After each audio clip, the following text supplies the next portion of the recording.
Assalamualaikum warahmatullahi ta'ala wabarakatuh. Alhamdulillah wassalatu wassalamu ala rasulillah wa ala alihi wa mawalah amma ba'd. Alhamdulillahi rabbil alamin. Fi hadhan nahar naltaqi limaratan ukhra fi darsi ilmil kalam wa nuridu an wasila darsal lati madayna fi usbu'in tawilin ونأتي الآن إلى الباب السابع في صفحة 49. ومعنى هذا الكتاب الذي تعودنا بقراءة هذا في درس علم الكلام في الفصل. والآن افتح كتبكم في صفحة 49 في الباب السابع تحت الموضوع نشأة الفرق الإسلامية وعواملها. وجدتم؟ طيب، الآن نقرأ من الأول كما سبق ذكره. إن الفرق الإسلامية لم تظهر في عهد الرسول صلى الله عليه وسلم، وبعد وفاة الرسول تظهر فرق عديدة، ولنشأة هذه الفرق عوامل وأسباب عديدة، منها ما هو داخلي ومنها ما هو خارجي. طيب، نريد المعنى في هذا النص حتى نفهم بلغتنا Indonesia. Kama sabak, seperti yang sudah dijelaskan sebelumnya, bahwasanya kelompok-kelompok Islam itu sebenarnya belum muncul di zaman Nabi Muhammad SAW. Kemudian setelah wafatnya Nabi Muhammad SAW, tazhuru firaqun adidah, barulah muncul kelompok-kelompok yang bermacam-macam. Walinash'ati hadhil firaq. Nah, untuk mengetahui perkembangan dari kelompok-kelompok ini, yaitu melalui bagaimana faktor-faktornya atau sebab-sebab perkembangannya yang bermacam-macam, maka di sini akan kita bahas faktor-faktor mana atau sebab apa yang menyebabkan kelompok-kelompok tersebut itu bisa tumbuh berkembang. Tayyib, mubasyarah, faktor atau sebab ini dibagi menjadi dua hal dulu, yaitu yang pertama al-awamil wal asbab ad-dakhiliyah, yaitu faktor internal, dan awamil ad-dakhiliyah wal awamil al-kharijiyah, yaitu faktor eksternal. Jadi di situ ada salah ketik dakhili wa khariji, ma huwa dakhili wa minha ma huwa khariji.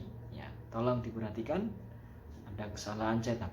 Kemudian faktor yang pertama, poin yang pertama, sisi yang pertama ialah al-asbab awil awamil ad-dakhiliyah, faktor internal, yaitu langsung saja min ahammi hadhil awamil hiya al-ghuluw fid din, yaitu apa? Al-ghuluw.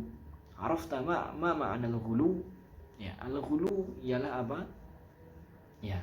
Yaitu sikap yang berlebihan. Kalau dalam literasi atau dalam bahasa kita sekarang ini sering kita berikan makna yaitu ekstrim, radikal dan lain sebagainya.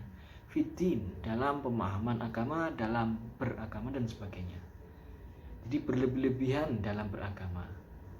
Nah, kok bisa menjadi sesuatu yang buruk padahal agama karena memang setiap yang berlebihan itu bisa jadi salah, sehingga menyebabkan faktor dari salah satu faktor-faktor munculnya berbagai pemikiran ilmu kalam.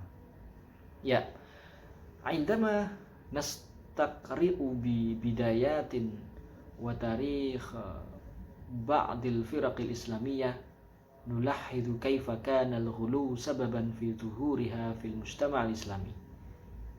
Kalau kita perhatikan ya dengan berbagai tanda-tanda dan sejarah-sejarah di awal-awal ya, mohon maaf,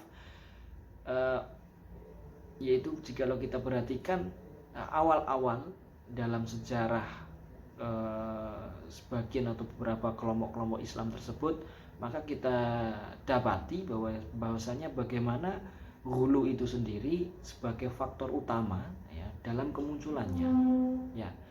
Sebagai contoh, famin asbabi zuhuril khawarij, sebagai contoh ialah munculnya kelompok yang disebut kelompok khawarij, yang mana sababan fi zuhuriha fil mujtama' islami ya fahmu ayatil wa'id hatta khalafu ya, ghuluhum fi fahmi ayatil wa'id hatta khalafu, yaitu dalam memahami ayat yang berkenaan dengan wa'id, yaitu ancaman, hatta khalafu, sehingga menyalahi atau menyelisihi yang lainnya ya.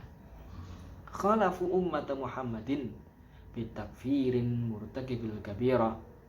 Nah, sehingga memahami ayat ancaman ini, yang mana ayat-ayat ancaman ini kemudian dipahami oleh orang-orang Khawarij, dipahami secara berlebihan, sehingga yang dimaksud ancaman ini bisa sampai kepada umatnya Nabi Muhammad itu pula ya.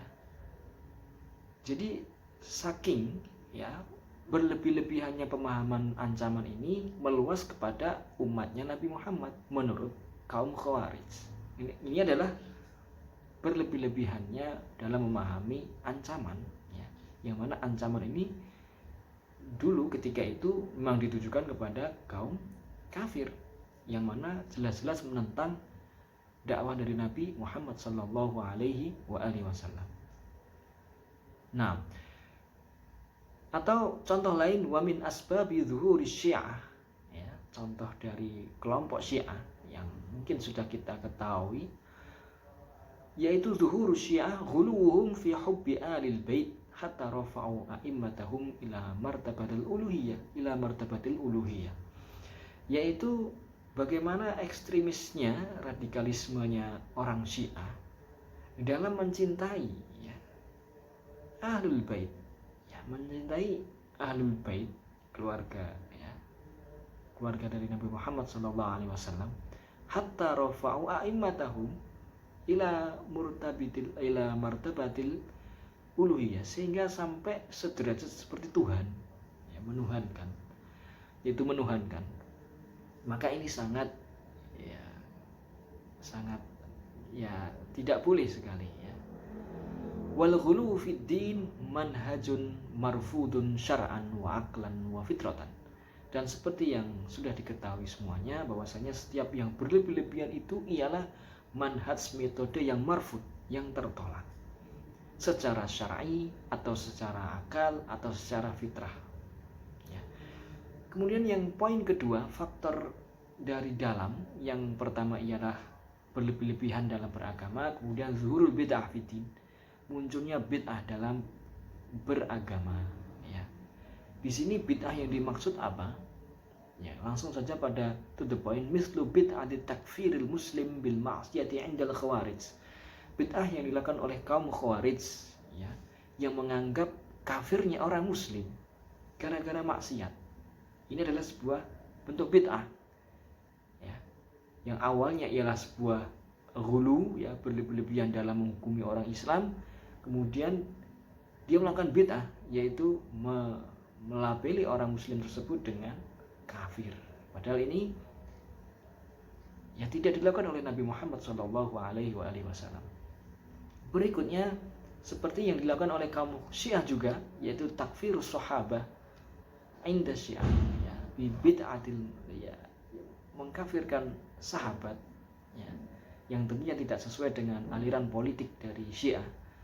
Maka ini sebagai bentuk sebuah ya keberlebihan dan juga sebuah bid'ah ya, yang terjadi ketika itu. Kemudian munculnya Mu'tazilah ya, ketika dia melakukan bid'ah adanya manzilah bainal manzilatain ya, adanya suatu tempat di antara dua tempat, antara surga dan neraka itu ada tempat yang selain keduanya, sehingga ini bid'ah dan tidak ada dijelaskan oleh Rasulullah SAW. Baik. Berikutnya, kemudian faktor yang ketiga ialah ittiba'ul hawa. Ya. Fattiba'ul hawa amrun zammahullahu wa rasuluhu wa huwa yaqutu ila dhalal. Yang mengikuti hawa nafsu ialah sesuatu perbuatan yang ya dihina oleh Allah Subhanahu wa taala dan begitu juga rasulnya, sehingga itu yaqutu ila dhalal. Ya, biasanya hawa nafsu itu mengarahkan kepada kesesatan. Yang keempat, faktor internal yang menyebabkan munculnya kelompok-kelompok tersebut ialah ittijahat as-siyasiyah. Ya, yaitu adanya peran politik, ya, adanya unsur politik dalam dunia Islam ketika itu. Inna min asbabi zuhuril firaq fil mujtama' al-islami al-khilaf as-siyasi alladhi inba'atha fi sadri al-khilafah al-islamiyah. Fal khilaf bada'a awwaluha hawla al-imamah. Ya. Adanya politik. Politik ini sudah dari sejak zaman setelah sahabat ya, sudah ada ya, sehingga memunculkan adanya ya perselisihan, perbedaan dari kalangan para tabi'in, dari para sahabat, bahkan para sahabat pun ya, dan seterusnya. Nah, awal mula dari munculnya perbedaan atau perselisihan dalam politik ini ialah adanya permasalahan imamah, siapa yang jadi pemimpin. Nah, ini adalah faktor utama ya dari segi politik yang memunculkan adanya kelompok-kelompok tersebut. Berikutnya ya, unsur yang kedua yaitu al-awamil wal asbab al-kharijiyah atau faktor eksternal. Ya, di sini ada beberapa poin. Yang pertama ialah al-futuhat al-islamiyah, adanya ya ekspansi Islam ke berbagai daerah. Ya. Nah, di sini efek dari ekspansi inilah yang menyebabkan berbagai orang ya dari berbagai wilayah dengan pemahaman yang berbeda, dengan budaya yang berbeda, sehingga menghasilkan pemahaman terhadap Islam pun juga berbeda-beda, bermacam-macam. Maka di sini disebutkan ada beberapa klasifikasi ya, kelompok-kelompok al-fariqul awal ya, dari hasil dari ekspansi Islam ini menimbulkan beberapa contoh model kelompok dalam Islam, yaitu fariqun aslam wa saddaqa fi ma ahadallahu alaihi wa qat'ama fihi ya baina din allati kana alaihi sabiqan. Jadi kelompok orang yang masuk Islam dan membenarkan apa yang ada dalam Islam ya, dan berjanji kepada Allah taala ya, dan telah benar-benar ya masuk dalam Islam ya, dan dia sudah akhlas dinahullah dan meninggalkan secara total agama yang lama, keyakinannya yang lama sebelum masuk Islam. Nah, itu maka radhiyallahu anhum. Itu kelompok yang pertama. Kelompok yang kedua, klasifikasi yang model kedua ialah lam yatruk dinahu alladzi kana alaihi wa lam yaqbal ad-dukhul fil Islam, yaitu yang tidak mau meninggalkan agamanya ya, yang telah lalu, agama yang lama ya, dan tidak menerima masuknya Islam. Ini kelompok dua, ini adalah kelompok yang lawan dari kelompok satu ya. Kemudian kelompok yang ketiga ialah fariqun azharal Islam wa abtanal kufr. Kelompok yang menampakkan dia Islam, namun sejatinya dalam dirinya itu dia mengingkari ya, mengingkari dari Islam itu sendiri. Kemudian kelompok yang keempat ialah kelompok yang sudah meniatkan ya untuk masuk Islam, akan tetapi mereka tidak mampu untuk berhenti secara total dari keyakinan atau istilahnya budaya dari agama yang sebelumnya ya. Akan tapi mereka berusaha untuk menyocokkan atau menyesuaikan antara agama Islam dengan yang sudah diwariskan secara terdahulu ya, yang diwariskan oleh nenek moyangnya. Jadi adanya asimilasi ya, budaya maupun keagamaannya, praktik keagamaan. Nah, ini adalah beberapa klasifikasi dalam hasil invasi ekspedisi, hasil dari apa tadi ya penyebarluasan Islam, intinya itu ya.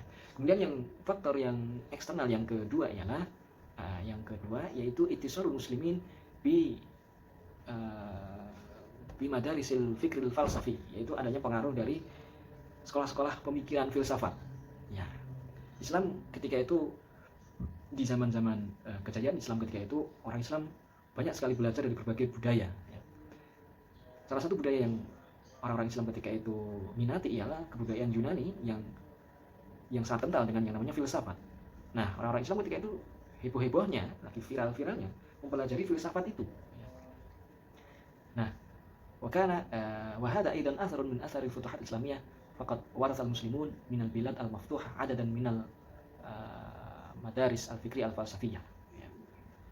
Ya, ini bentuk dari pengaruh ya dari kebudayaan lokal yang ketika itu sudah ada beberapa madrasah-madrasah filsafat, sehingga menjadikan orang-orang Islam itu mempelajarinya ya, sehingga menghasilkan juga pemahaman dari hasil kolaborasi antara filsafat dengan akidah Islam ya, sehingga munculkan beberapa madrasah-madrasah ya. Wa ashhuru hadhil madaris salas, itu madrasah Jundai Sabur ya, madrasah Hiran dan madrasah Iskandariyah dan sebagainya. 3 ini ya adalah madrasah filsafat ya, yang menyebabkan pengaruh adanya filsafat dalam Islam. Kemudian yang ketiga, faktor harakatul tarjamah. Ini juga nggak jauh beda dari faktor sebelumnya. Dan faktor sebelumnya tadi, orang-orang Islam yang pengaruh filsafat itu juga berpengaruh juga dari faktor yang pertama, yaitu adanya futuhat, adanya ekspansi Islam. Oke, faktor yang ketiga ini adalah gerakan terjemah ya, terjemah dari buku-buku literasi lokal ya, yang mana budayaan lokal itu telah dikuasai oleh orang Islam, sehingga budaya lokal itu memiliki berbagai literasi sehingga diterjemahkan dalam bahasa Arab ya, sehingga orang Islam bisa mempelajarinya. Nah, gerakan terjemah kemudian dari gerakan terjemah ini ya dipengaruhi oleh adanya madrasah-madrasah lokal ya, filsafat utamanya ya, yang mana ini juga hasil dari futuhat Islamiyah. Nah, ketiganya ini saling berkaitan. Nah, inilah faktor eksternal ya. Oke, cukup sekian. Kita lanjutkan pada pertemuan berikutnya dalam bab yang berikutnya pula. Syukron. Jika ada permasalahan, ada persoalan, silakan tulis di kolom komentar di bawah. Syukron. Wassalamualaikum warahmatullahi taala wabarakatuh.